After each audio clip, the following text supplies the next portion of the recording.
और देखिए, बढ़ते तनाव के बीच ईरान का बड़ा फैसला सामने आया है। बाहर निकलने के रास्ते बंद कर रहा है ईरान। इंटरनेट और मोबाइल नेटवर्क सेवाएं भी ईरान बंद कर रहा है।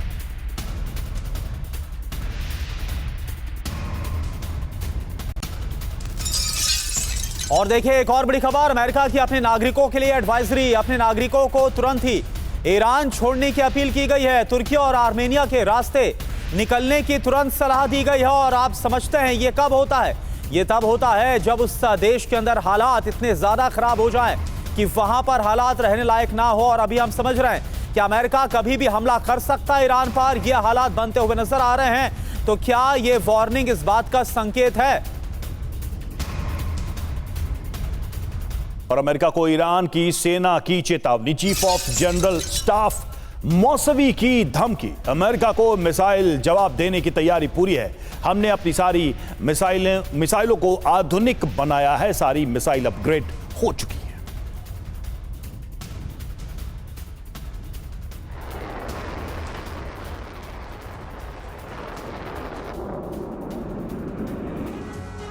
तो देखिए, ईरानी सेना के chief of general staff Mousavi ने जो धमकी दी है उसके मायने क्या है, उसका अर्थ क्या है।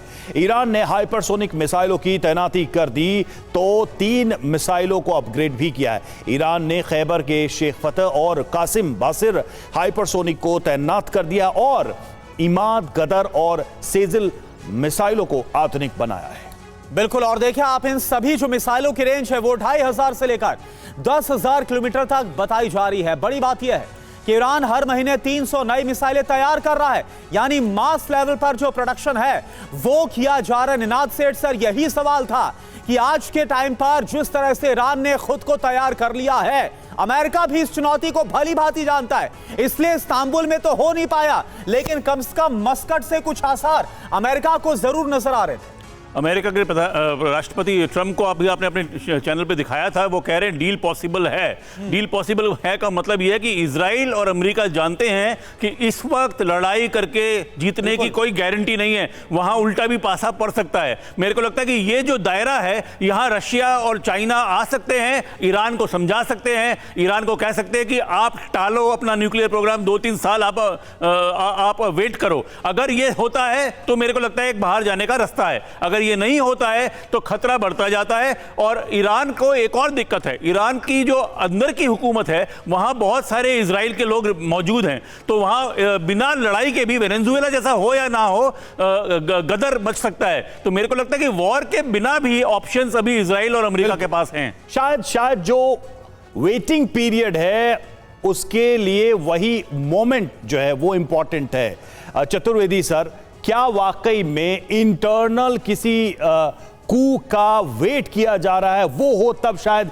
किसी एक प्रिसाइज ऑपरेशन को लॉन्च करे अमेरिका, क्योंकि उम्मीदें उससे भी अमेरिका की जुड़ी है कि अंदर खाने हम आग लगाकर वहां की स्थितियां अपने पक्ष में कर लें। रवि, आपने बहुत सही बात कही है। वो एक बहुत महत्वपूर्ण ऑप्शन है अभी भी, और वो इंटरनल डिस्टर्बेंस, सिविल वॉर जैसी कंडीशंस ऑलरेडी शुरुआत तो हो चुकी है, और भी इसके बढ़ावा दे सकते हैं, उसमें आग लगा सकते हैं, उसमें हर तरह के घी डालने का काम कर सकते हैं। ये सब चीज़ें अभी होंगी, और ये शायद मैं समझता हूँ कि एक बहुत इम्पॉर्टेंट वॉर एम है to bring a regime change in Iran.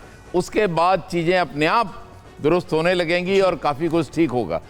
वो लड़ाई में जाना I don't think is a very wise option, because सभी जानते हैं कि war is the last option. War में दोनों की तबाही हो सकती है, दोनों को नुकसान हो सकता है। Of course America is far superior, और चाइना और रशिया हर तरह की मदद करेंगे, लेकिन फिजिकली ईरान में नहीं आएंगे, इसका सबको विश्वास होना चाहिए। कोई भी देश दूसरों की लड़ाई नहीं लड़ेगा। You have to fight your own war. Intelligence, surveillance, equipment, weapon सब कुछ मिल जाएंगे, लेकिन ट्रुप्स आपके लड़ाई लड़ने के लिए नहीं आएंगे। बिल्कुल। और चतुर्वेदी सर, लगातार जो डोनाल्ड ट्रंप बार बार मागा मागा का राग लापते रहता है, ऐसे में उन्हें पता है कि अगर युद्ध होता, अगर लड़ाई होती है तो एक बड़ा वित्तीय नुकसान उन्हें उठाना पड़ सकता है।